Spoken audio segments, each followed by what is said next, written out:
نحمدہ ونصلی علی رسولہ الکریم اما بعد فاعوذ باللہ من الشیطان الرجیم بسم اللہ الرحمن الرحیم۔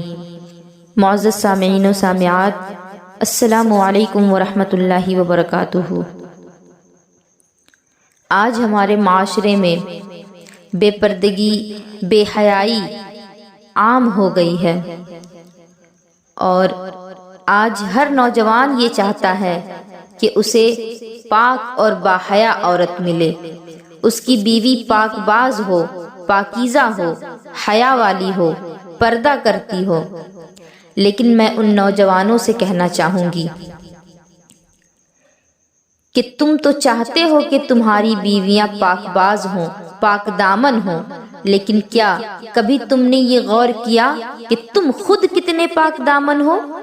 کیونکہ اگر تم چاہتے ہو کہ تمہاری بیوی فاطمہ کا کردار نبھائے تو تمہیں بھی چاہیے کہ تم مولا علی شیر خدا کے کردار کو نبھاؤ، کیونکہ تمہاری بیوی فاطمہ کا کردار اسی وقت نبھائے گی جب تم علی شیر خدا کا کردار اسے نبھا کر دکھاؤ گے۔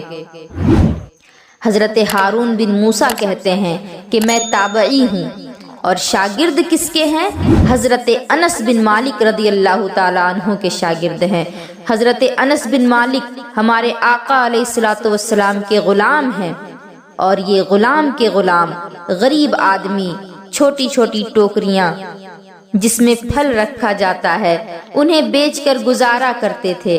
ایک دروازے کے پاس سے گزرے تو گھر والوں نے اندر بلا لیا۔ کہتے ہیں کہ محل تھا، ملکہ بیٹھی تھی، ملکہ کہنے لگی کہ تو بڑا حسین و جمیل ہے، چل آ میرے ساتھ بدکاری کر، میرے ساتھ اپنا منہ کالا کر۔ حضرت ہارون بن موسیٰ فرماتے ہیں کہ میری نظریں جھک گئی۔ کہتے ہیں کہ تو نے میرا صرف حسن دیکھا ہے، میرے دل میں جو میرے نبی کا عشق ہے وہ تو نے نہیں دیکھا، تو میرے دل میں جو میرے مصطفیٰ کا عشق ہے وہ تو نے نہیں دیکھا۔ طیبہ سے منگائی جاتی ہے، سینوں میں رچائی جاتی ہے، طیبہ سے منگائی جاتی ہے، سینوں میں رچائی جاتی ہے، توحید کی میں پیالوں سے نہیں نظروں سے پلائی جاتی ہے۔ میں نے انس بن مالک سے فیض لیا ہے محبت کا۔ کہنے لگی جتنے پیسے تو کہے گا تجھے دیا جائے گا۔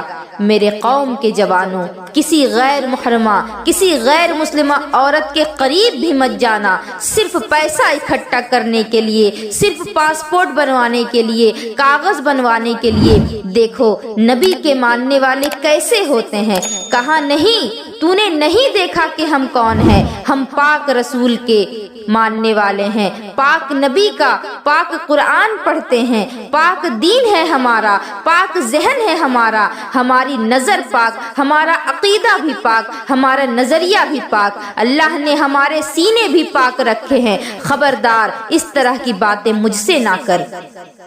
عورت بولی اگر تو بات نہیں مانے گا تو سزا دوں گی۔ کہنے لگے دے لے۔ بولی تو پھر تو باز اگر نہیں آیا تو بادشاہ سے کہوں گی کہ اس نے میری عزت پر ہاتھ ڈالا ہے۔ کہنے لگے کہ مجھے قضائے حاجت کو جانا ہے، مجھے باتھ روم جانا ہے۔ چھت پر چڑھے، سب سے اوپر والی منزل پر۔ ایک روایت میں آتا ہے کہ باتھ روم اوپر تھا، پاخانہ کیا تو جسم پر مل لیا اور پھر چھت سے چھلانگ لگا دی۔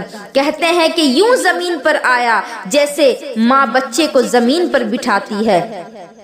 فرماتے ہیں کہ جلدی سے پانی کے قریب گیا اور اپنے جسم کو صاف کیا۔ آنکھ کھولی تو سامنے خوبصورت چہرہ، نورانی آنکھیں، خوشبو ہی خوشبو۔ میں نے کہا آپ کون ہیں؟ تو کہنے لگے میں یعقوب کا بیٹا یوسف ہوں۔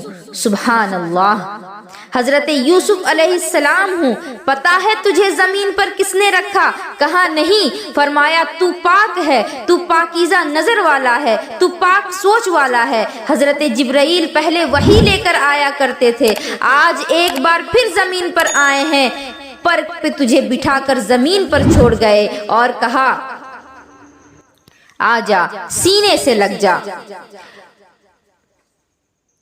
تو نے وہ کام کیا امتی ہو کر جو میں نے نبی ہو کر کیا تھا، آجا سینے سے لگ جا۔ سینے سے لگ گئے، کہتے ہیں ایسی خوشبو آنے لگی کہ جو کسی کے پاس سے نہیں آیا کرتی۔ جدھر جاتے لوگ کہتے یہ تو خوشبوؤں والا بابا ہے۔ لوگ کہتے ہیں کہ جب وہ انتقال کر گئے تو ان کے قبر کی مٹی سے بھی خوشبو آتی تھی۔ میں ترمذی کی ایک حدیث آپ کو سناتی ہوں۔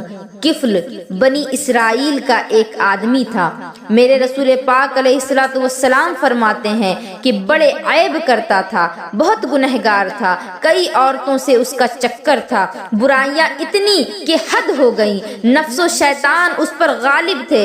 ایک عورت آئی، کہنے لگی کہ کفل بچے بھوکے ہیں، تو امیر آدمی ہے، 60 دینار چاہیے۔ کہنے لگا تیرا رنگ گورا ہے، چل پہلے میرے ساتھ بدکاری کر، پہلے میرے ساتھ اپنا منہ کالا کر۔ اس نے کہا کہ غریب ہوں، بچوں نے مجبور کر دیا۔ کہنے لگا نہیں، پہلے میرے ساتھ بدکاری کر، تب جا کر تیری بات مانی جائے گی۔ کہنے لگی اچھا پھر میں رات کو آؤں گی۔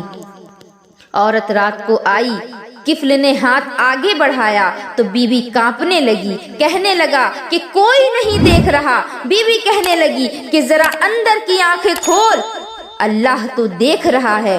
تو کیسے کہتا ہے کہ کوئی نہیں دیکھ رہا؟ اس کی یہ بات اس کے دل پر اثر کر گئی، جسم کانپنے لگا۔ 60 دینار دیے بیوی کو اور گھر بھیج دیا۔ آنکھوں میں آنسو آئے، کہنے لگا کہ اللہ مجھے موت دے دے۔ انتقال کر گیا۔ میرے رسول پاک علیہ الصلوۃ والسلام کے یہ الفاظ ہیں ترمذی شریف میں، فرمایا کہ صبح سویرے اس کے دروازے پر لکھا تھا قد غفر اللہ کفل، کہ لوگوں گواہ ہو جاؤ اللہ نے کفل کی بخشش فرما دی۔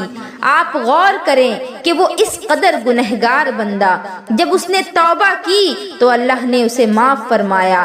اے میری قوم کے جوانوں، باز آ جاؤ، توبہ کر لو، اللہ کی رحمتیں بہت وسیع ہیں، وہ تو بخشنے کے بہانے ڈھونڈتا ہے۔ جب نماز میں سجدے میں سر رکھیں تو کہیں یا اللہ امت کی ساری بیٹیاں میری بہنیں ہیں، امت کی ساری بہنیں میری بہنیں ہیں۔ اے اللہ جس کو دیکھوں گا بہن کی نظر سے دیکھوں گا۔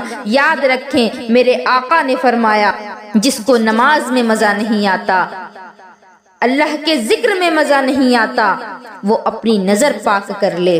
اگر نظر پاک ہو گئی تو عبادت میں دل لگنے لگ جائے گا۔ حدیث پاک میں آتا ہے اگر تم پاک رہو گے تو تمہارا گھر بھی پاک رہے گا، اگر تم پاک ہوگے تو تمہارا بستر بھی پاک ہوگا۔ یہ قرآن کا فیصلہ ہے، میں اپنی طرف سے نہیں کہہ رہی۔ اگر تم گندے ہو تو مت امید رکھنا کہ تمہارے گھر میں پاکیزگی رہے گی۔ اتنی سی بات ضرور یاد رکھیں کہ قرآن کا اعلان ہے پاک مردوں کے لیے پاک عورتیں ہوتی ہیں اور گندے مردوں کے لیے گندی عورتیں ہوتی ہیں۔ اگر تم زندگی پاکیزگی کے ساتھ گزارو گے تو تمہارے گھر میں آنے والی بیوی بھی باحیا ہوگی، بے حیا نہیں ہوگی، اس کا بھی کسی مرد کے ساتھ چکر نہیں ہوگا۔ اگر تو پاک عورت چاہتا ہے، اگر تو اپنے بچوں کے لیے پاک ماں چاہتا ہے تو تو پاک ہو جا، یہ قرآن نے کہا ہے۔ ملا رومی کہتے ہیں کہ ایک شخص تھا، بڑا نیک آدمی، سنار کا کام کرتا تھا اور لوگوں کی، غریبوں کی بہت مدد کیا کرتا تھا۔ رستے میں اسے ایک چھوٹا سا بچہ لاوارث پڑا ہوا ملا، وہ اسے گھر لے آیا، اس کی بیوی نے ماں بن کے اس بچے کو پالا، جوان ہو گیا۔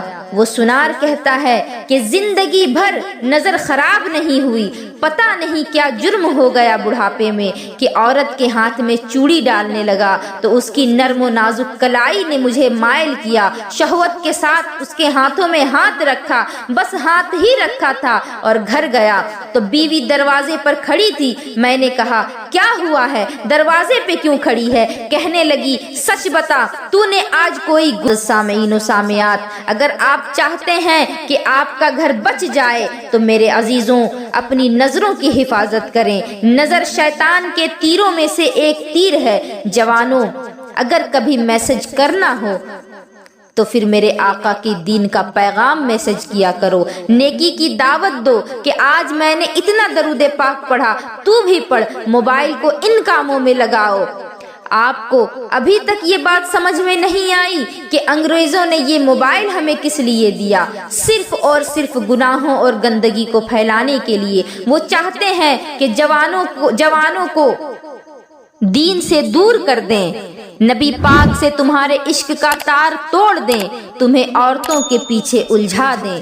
توڑ دو ان کی ساری چالیں، ناکام کر دو ان کی ساری سازشیں، نظر پاک کر لو، روح پاک کر لو۔ اور جن لوگوں کا کام ہی خواتین کے ساتھ ملاقات کا ہے تو خدا کے واسطے اللہ سے ڈرو۔